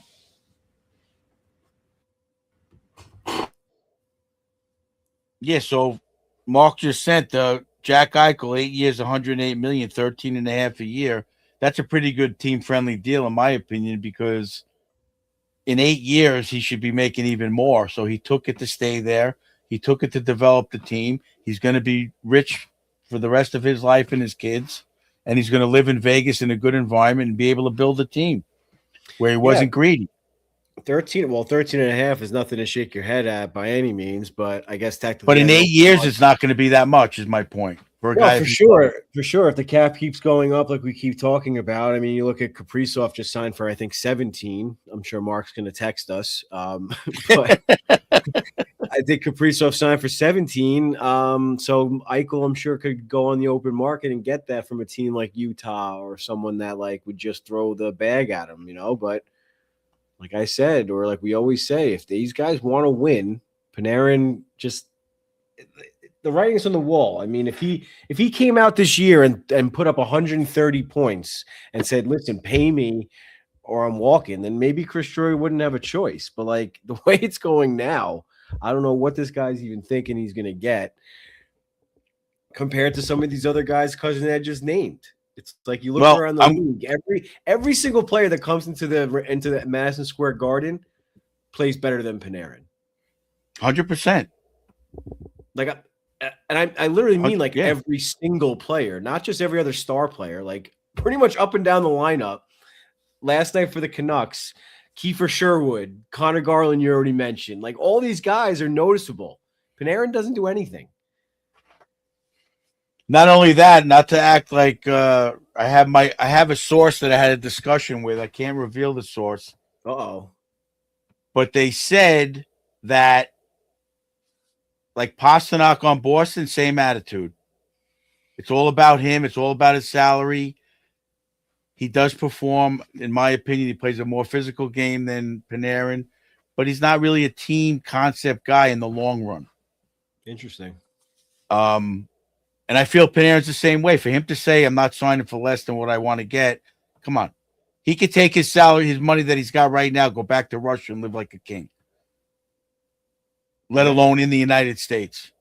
Yeah. So he can't sign for, say, $8 million a year for 3 years and stay with the Rangers and build it. He's not going to want to do it. So I say, if that's his attitude, if I was Drury, I'd let him go and try to sign someone else or develop Perreault, then I say I would not be mad if they were just mediocre next year and they let him go personally. To me, it's a no-brainer. For all the fans that are watching this show, listening on social media, seeing the clips, whatever, I don't want to hear the complaining about, like bringing up the young kids, giving them a chance, this, that, and the other. Fine. Let's get rid of Panarin. Let's get rid of Zibanejad, clean house, give the young kids a chance. And guess what? The Rangers are going to suck for the next year or two because Gabe Perreault cannot match up against Nathan McKinnon or any of the guys we just named. So it's just exhausting to hear some of these complaints and like what everyone thinks is going to fix the Rangers. When you look at the roster, and no one was looking at this roster going into this season saying, "Oh, we're going to suck. This team sucks." Well, everyone was like, "Oh, they're going to have a great year. This is going to be awesome. All this other Panarin's going to bounce back. JT Miller, Mika's going to bounce back." The answers are in the locker room. Yeah. The answers are in the locker room. And Shesterkin, the same thing. I just said, I said before, he could have signed for a cheaper deal or whatever. And the Rangers could have signed a bunch more players, spread out the money, built the third, fourth line like everyone wants them to do. You can't just do that with no money. It's just, it's just exhausting. So I don't know. Well, you know what? I mean, everybody's pissed off about the Mets, but I saw that interesting comment. I don't know if it was the owner or whoever said, "Look, we had this core for 5 years. They haven't won. So it's time to get a new core." And I said it 2 years ago when they went to the semifinals. They're not going to win a cup with Panarin. He's not the guy. I'm sorry. He's a 100-point player, but he's not going to lead them to a stint. Look at Marchand right now. 19 goals without Kachuk in the lineup, without Barkov in the lineup. 19 goals. What does Panarin have? 5, 6? What does he got? I'm not sure. I'd have to check the It's last. not even. I don't think it's 10, is it? I don't think it's 10. I could be wrong, but come No, on, he definitely has Marchand way stepped more. it up. He definitely has way more assists than goals. That's without a Well, doubt. he always does. He's not a 40-goal scorer no, but generally, it's like it's not even close. Like 11 goals, 23 assists right now, 34 points in 35 games. Which, yeah, he's a point per game player, but he's also a -3, and the power play sucks. correct. So, I don't know. Three power plays in a row he was on, no goals. Literally in a row. I think it was within 8 minutes they had 3 power plays. Yeah. Yeah. So if you can't adjust and figure that out, I'm not going to blame it on the coach because you think David Quinn's going to tell them what to do on the power play? You think David Quinn's going to tell Panarin? I go through that on my level. I know for a fact that Quinn's drawing up a play and Panarin's out there doing his own thing, which is fine. That's his thing. He's creative. I get it. But at a 3 power plays, they should have had 1 goal. He probably had 7 minutes of power play time in that stretch. There's no excuse, especially against a team like the Canucks. I know they're trying to win too, but if you want to sign the big ticket, there's just no other way to put it. And we could talk about this all night. Cousin Ed had to jump away to go take care of Patrick for a second, but let's just get into stars of the week, and hopefully he'll be back. And maybe Mark, looks like Mark just jumped backstage. He can join us for stars of the week. Give me a second.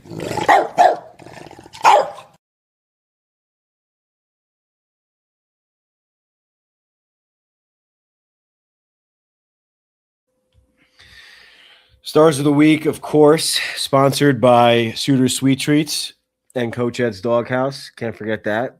Suitor Sweet Treats is custom cookies and baked goods on Instagram. Check them out at Suitor Sweet Treats to place your order for your next holiday party. They do phenomenal custom cookies, pretty much any design you could possibly think of. They'll do it for you. If you're a listener or a follower of this show, you've seen countless designs from them from over the years.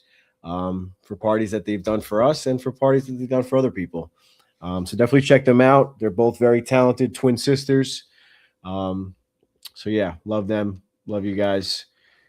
Check out Suitor Sweet Treats. So what do we got? I hope while you were backstage and you were off, Mark, you ordered that jersey.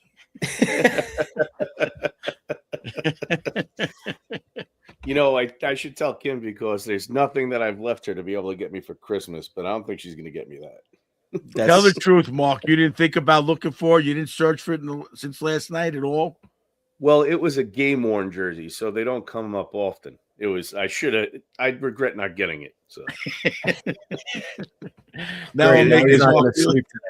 now Mark's really not going to be able to sleep. I'm killing him. Yeah. It's okay. It'll pop up one day. All right. So I know it's been a little bit of a tough stretch here, but let's start it off. Coach Ed, what do you got for your MVP of the week? Go to Mark because, unfortunately, I was away. I didn't really see the Montreal game. I only saw highlights. So let's go to Mark. Let me hear what you guys have to say. Marky Mark, let's hear it. MVP of the week. That Montreal game, I guess, is the highlight of the last 3 games, right? If that's what there's not much to show. Let's see. I mean, JT Miller wins it in overtime. The beautiful slapper. I mean, the clapper. It was really, that was a laser. I'm gonna go with JT's OT win for me for my MVP. Well, it's not the play of the game, but the MVP. Yeah, it's my MVP pick for the week. See, no one's played good in the last 2 games, and that was the last. Yeah, it's hard. It's hard. So, I mean, you know, I'm gonna say that's my MVP for the week. He played pretty well. He was actually He was getting towards like a point a game. So I mean, I thought that was gonna be a turn, but yeah, I'm gonna use JT Miller. Yeah, up until I guess an hour before the show, we had on the ticker JTM responds, you know, and then the Ducks and the Ducks game and the Canucks game kind of laid a dud. So I mean, just because there's no one else really to pick, I had him I had him marked. He had a good game on Saturday. I thought the whole team was going to turn it around. I thought that was going to be the start of the winning streak we all been waiting for. Coach? Yeah, I'm going to go with JT too. Even in the game last night, on those 3 power plays that we were just describing with Panarin, I mean, he's out there trying hard, so I can't take away. I don't think he's at the level of Doghouse where he's not trying. So I'm going to give it to JT also for that Montreal game. And I only saw the 3rd period of the Ducks game. That was abysmal. But in the game last night, he was out there working hard. I didn't see any signs of an injury. So I'm going to give it to him. I like it. Well, since Mark kind of already chose one, let's just skip over to highlight play of the week. I'll kick us off. I was just really hard on Panarin, or we all are, but I'll definitely go with his penalty shot goal snipe. Honestly, I wish he was wowing us like that every single game. But it was a great shot. It was a great penalty shot. They kept saying over and over again he probably had about 3 inches to shoot, and he put it in the spot, and he rang it off the bar and went in. So it was nice. You don't get to see those often. You sure don't. That was a but. All right, I gotta toss it over to someone. Mark, what was your highlight play of the week? My highlight play of the week. Let's see. Obviously, you took that Panarin. That Panarin was a beauty. But maybe we could use. It's really been tough, so I think we're going to be using the same game. Will Cooley goal, crashing the net, doing what he's supposed to be doing, right? Yeah, puts it in the back. That's what we've been. We were talking about. We were down 3. Was it 3-0? It went 3-1, and then it went 3-2. Then it went 3-1. Then it went 4-2. I think it was 2-0. I think it was 2-1, 3-1. No, well, like you it was said, 3-0. Yeah, it was 3-0. Was? Yeah, they scored 2 quick ones, and then it went down 3-0. Mm-hmm. So yeah, that's definitely what we want to see Cooley doing more of, simplifying the game. I mean, that's what you want to see a hockey team do when you're down 3-0, is just simplify the game, get pucks on net, and if I'm not mistaken, that was on the power play, right? Was that a power play? I believe so. Goal? Yeah, I think. Or am I getting it mixed up? It was the second unit. Second unit came in and scored a power play goal. I don't know, Mark. You might have to hop backstage and then text us in a minute or two after you look at it. Coach, what do you got? I'm going to go with the JT Miller clapper in the overtime game. That was some freaking shot, perfect pass right where it needed to be, and he just ripped it short side. Not to take away from the Panarin penalty shot, but I hate to give him the play of the game and the doghouse in the same breath. Little preview. Sounds good to me. All right. What? Did you pick someone? Yeah, I'm picking JT Miller. Last night on the power play, Mark, I thought that did you get to see the game at a lot or no? No, I saw the first period. I left pretty much as soon as the first period ended. I thought he did a good job down low, a lot on the power play. He had a couple of good little moves. He tried to dish that cross crease pass. Mika fanned on a couple of times. I mean, again, they're not getting that puck luck. It could be because they're not in the right position also, but I thought he did a good job down low, good puck retrieval. But I like the way he was playing. For lack of better trying. I'd even say we brought up Trocheck before. He's getting shots. I think he rang the post twice last night. I made that comment. He did. He had a couple of chances. Yep. I think he had the most posts in the league last year, but I mean he's on. He just got to put him in. I love Troche, but we'll figure it. He'll figure it out. It'll come together. Hopefully. All right, let's go over to the key contributor. Coach, you got to go first with this one. Let's see. The key contributor I'm going to give to. I don't want to piss everybody off. The key contributor. I'm going to have to give it to it's the Jesper Fast, so I got to give it to a player like that. I really like the way First of all, what about Hemlosh last night? Getting back to that, I hate to jump on it, but that kid's trying to make the NHL. I don't think he threw one hit. He's 6'5". He's a big boy. I don't get it. Like, Not one hit live. Not one, like, he should be stirring the pot. Well, But that's why anyway. they brought him up there because he's been playing well down in the Wolfpack. So I don't know, maybe Somebody. and we said that when he came up the first time, he got into like the fight or whatever. I was like, see, that's what you got to do to stay in the league. And now it's like, it falls onto leadership. I'm sorry. Like if a young player is sitting on the bench and he sees Panarin, Mika, JT, all these guys flying around the ice, they have no excuse or no reason not to just follow suit. If all these other guys are going to be dogging it, then they could dog it also and still make the team. Yeah. Yep. Well, that's what their attitude would be. But anyway, let's get back to my sorry fans, but I'm surprised so he's not the key contributor. I'm getting Coach, old. I'm getting old. Things just jump in my head at certain times. Coach, Like got to Peter give you Griffin. yours because you're going to agree with me, and I think you're going to agree with me to the key contributor. Go ahead, give me yours then, because I'm having a little trouble. Mine's different, but I'm going to give you yours, and I think you're going to say yes. I think you should say Robertson. Well, I don't want to act like PJ with Morrow, but I just love the way that kid plays defense. If I could build a defenseman, a steady defenseman, he does everything the way I like to teach. That sounds like So I'll give it to Robertson. You know, another guy like we talked about Schneider. The kid's got a different partner every other game. That's not an easy thing on that level, and he's doing real well. Yep. So I'm going to give it to Robertson. I like that, Mark. Thank you. Thanks for the help. Good one, Marky. Well, I'm going to stay in the. Too? No, I'm going to stay, but I am going to stay in the D. I'm going to go with Vladislav Gavrikov. And I was going to say him personally, but I hope I didn't take him, Ed. But I'm going to reiterate. You know, he's stepped up. He's starting to make hits. The guy has a sure stick. Foxy down his partner. He's been a solid top line D man, and he's holding down. If we could say anything, you know, I know we're not getting scoring, but we're getting defense, and at the very minimum, he's a big part of that. So I definitely say Vladislav Gavrikov.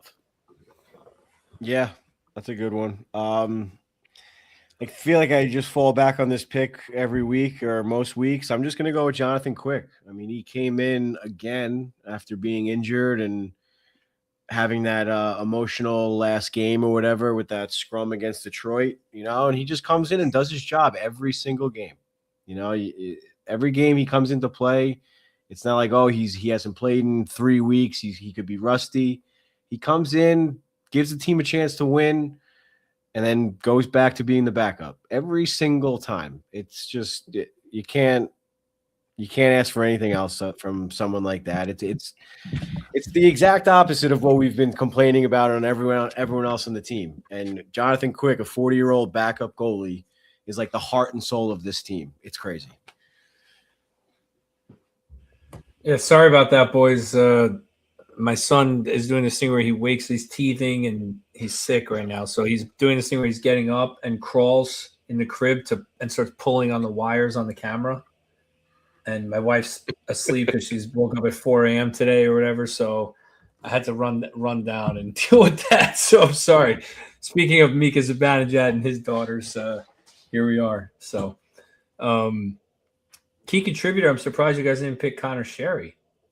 I feel like we need to rename the award after him. The Connor Sherry Key Contributor Award.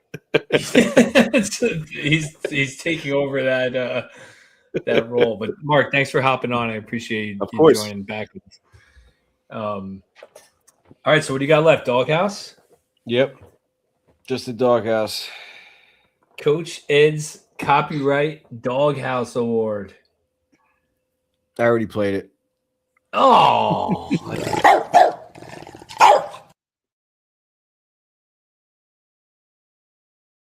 You had to play. I had to see it. Thanks. The hot dog, the Coach Ed at the grill.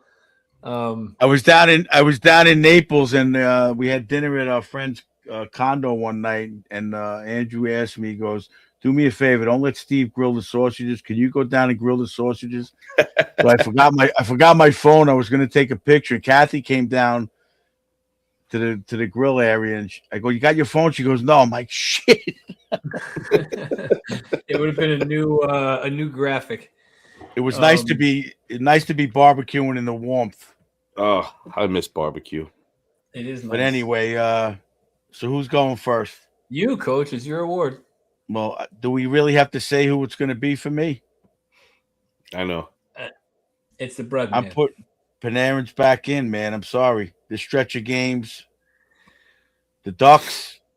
Yeah, the Ducks aren't a pushover by no means. The Ducks are playing very well. Don't get me wrong. But you get the Ducks coming into town. The Islanders beat them. Panarin does nothing.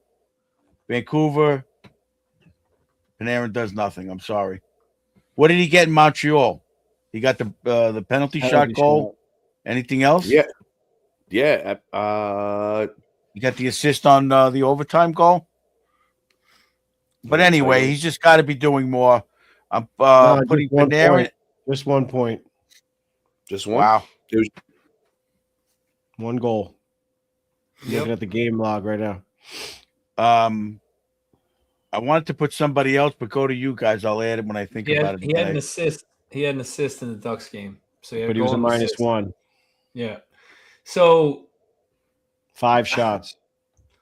for me, it's hard for me to put. I guess he only had 1 shot against Chicago. You could put Panarin in, but for me this week is Mika for missing the meeting and missing that game. I mean, the team I'll throw him in too. The team is playing so well against Vegas and Colorado. They lost a couple of tough games in OT to top teams. We talked about this being a turning point in the season. The Dallas win, and it's just disappointing for a player of his caliber who wears a letter to miss. We talked about it ad nauseum before. So for me, I got to put Mika in. That was a big game, and I would have expected him to be pumped up to, perform in that game, especially with Kreider coming back. But and then just to come back after that, and not do anything against Vancouver, not respond to the scratch in a way that you would expect, right? Little Ed, what about you? I'm giving it to Mika and Panarin. All the reasons that coach said, and all the reasons that you just said about Mika. And Igor with a foot in. Yeah. Well, I had JT Miller in. I think I had JT Miller in last regular episode, so I'll take him out because of the overtime goal. But yeah. But even he's not doing what he needs to do either. You could put all these guys in doghouse right now. It's crazy. We had an empty doghouse a week ago. Are we getting back to last year where everybody's going in? I know. Geez. Mark, you're gonna need a dorm of the doghouse. A dog mansion. The dog motel. We gotta do like a clip of like a dog mansion with all the players over the years who've been in Coach Ed. It'd be like Hedl will have a room. Bushnevich has a room. Panarin's got a room. Yeah. Keandre Miller has a suite. Keandre's got the All right, Mark, who you got in there? So, correct me if I'm wrong here. I don't want to put Sully in there, but David Quinn, man, and that power play has been it's tough to watch. So if he has anything to do with it, yeah. That's the guy that's going in the doghouse. I mean, I know those guys have to perform, but you could throw the whole power play unit in the doghouse if you want. It has to be figured out. I mean, other than I said that podcast, you can do whatever you want. You can do whatever you want. The whole unit from the video guy. Yeah, now that we're dormering the doghouse, we got plenty of room for everybody. Throw them all in there for now. Something has to be worked out there. Didn't they give up a shorty too against Vancouver? Yes. Right. The second goal was a shorty. So you're talking about the Ducks? Oh, was it Vancouver or the Ducks? They gave up. Ducks. It was the Ducks, and it was 5. If I'm not mistaken, it was 5-on-3. It was as that was ending. So we had 5. They had 3. Yeah. We got the assist on that? I don't recall. Off the boards? Trouba got that assist. Brutal. Just absolutely brutal. But that's my doghouse pick. The whole power play unit, including the coach that's supposed to be coaching it. I was a little surprised that Trouba didn't throw a big hit in that game. Me too. Well, he didn't have Mika.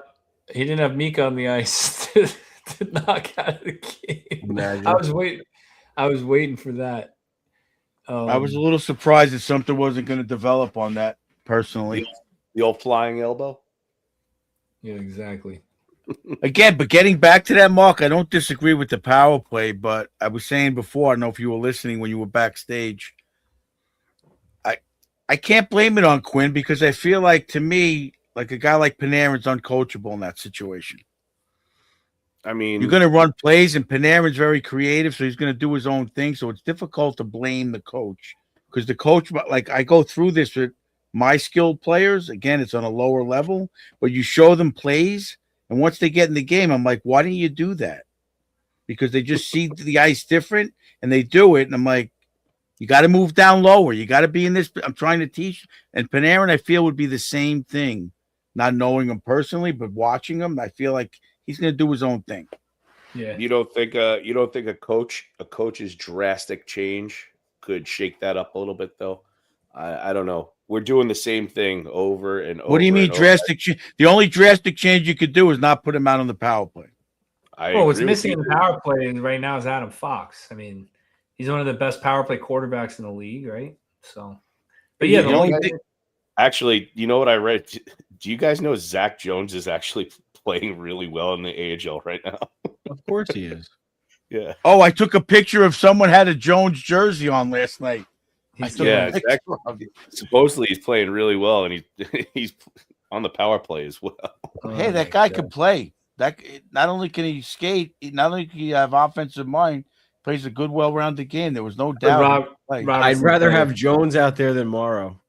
100%. All right, let's get into the fantasy 150. Let's move this along here, folks. Welcome back to the Rangers Ed 150. I'm your host, Mikey P.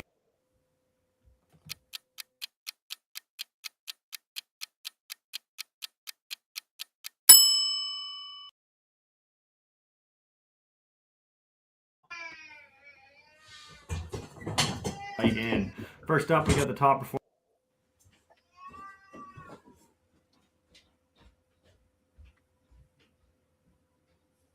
Is it playing for you guys?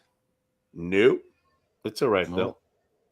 We might not have it. Of the last couple weeks on that list, we got Sam Bennett.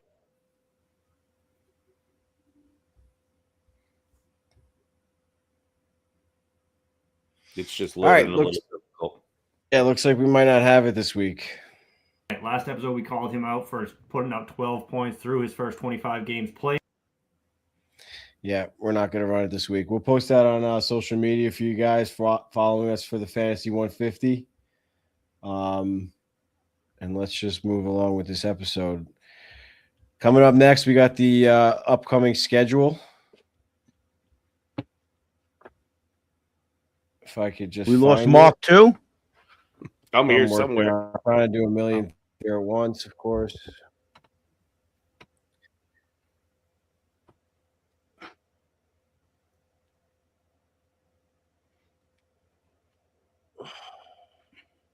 You guys got for a second, please. Hey guys. Good to see you. So Mark, how was that 10-minute train ride after you dropped me off last night? Ed, give me a few comments. No, not at all. You were fine. Last night, Coach Ed peppered Charlie McAvoy's sister on the train ride home with questions. Wow. So I didn't want to reveal my sources, Mark. You just gave up the sources. That's not good. It's all right. Sorry, guys. I had to grab him again. So I got him now. All right. Upcoming schedule. Let's update the standings from last week. So, Little Ed, you were 17-11. You went 0-3 in these games. You picked loss, win, win. They went win, loss. So you're 17-14. Cousin Ed and Coach Ed all picked win, win, win. We went 1-2, so I'm now sitting 16-15, and Coach Ed is 15-16. Hold on, 16 and 15 and 16. So it's getting close now. It's getting close. So what do we got? I don't Going in understand. It doesn't. Well, like the Rangers, we're within 2 points, but it's going to be difficult to gain those points, I guess. Yeah. Yeah, it's going to be tough. All right, so Little Ed, you're in first still. So what do you got? I got a win against the Blues, loss against the Flyers, win against Predators, win against Capitals.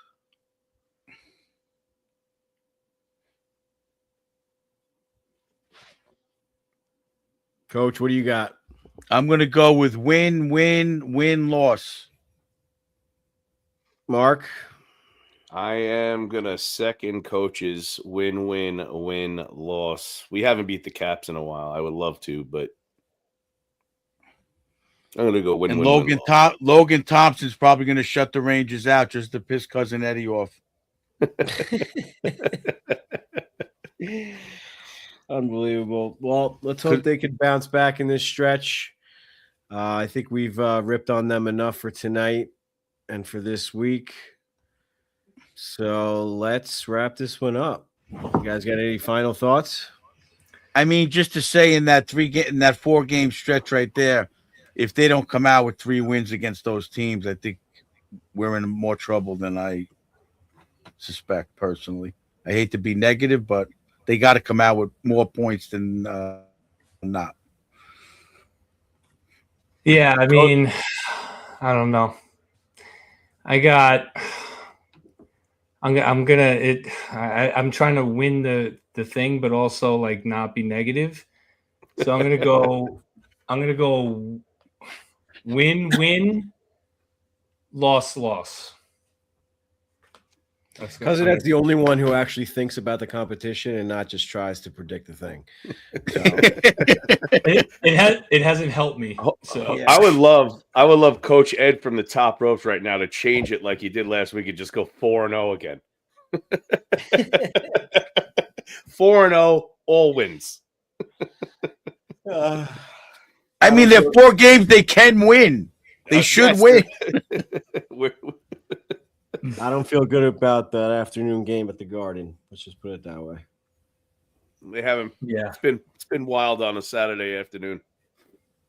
Yeah, but all right. Let's see. Hopefully, they get some good vibes going into this and New Year's and change the tune. I guess it's been hard. I'm looking here at the calendar. 1, 2, 3, 4, 5.